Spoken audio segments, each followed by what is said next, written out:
So God, I pray today for those families as they remember this day, especially the families of their lost loved ones during that time. And thank you, dear God, for those firefighters, police officers, those first responders who serve today.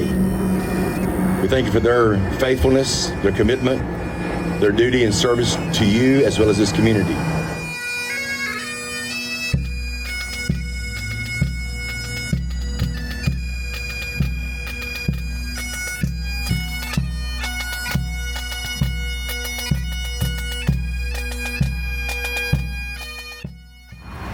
So this is a piece of steel from the World Trade Center South Tower.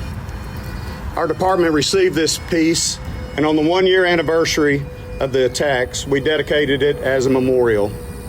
For years, it stood outside of our Fire Station 1, and with it was a plaque bearing the names of the 343 firefighters that were lost that day, as well as the firefighters' prayer. As part of this joint public safety project, we relocated the memorial to here, and we expanded it.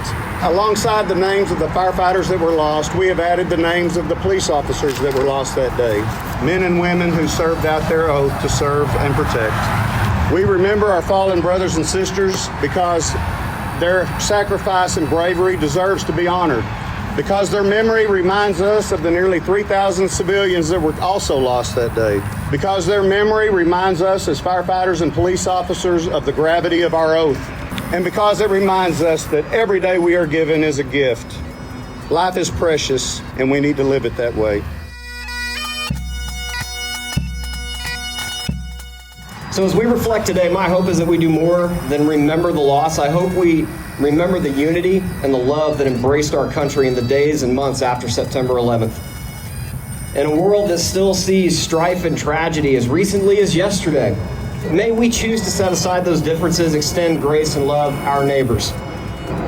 Remember back to that moment for those of you that were here when it happened and how great it felt. I invite all of us to get to that point again. And thank you to the men and women of the Lewisville Fire Department, Lewisville Police Department for your work on this memorial and this service today. And those members of the police and fire personnel who show up every day to serve our community, thank you to those as well. All our first responders who continue to serve with courage today. As you're out in your travels today and you're out this week, thank the first responder, pat them on the back, shake their hand. I promise you won't regret it, neither of you will.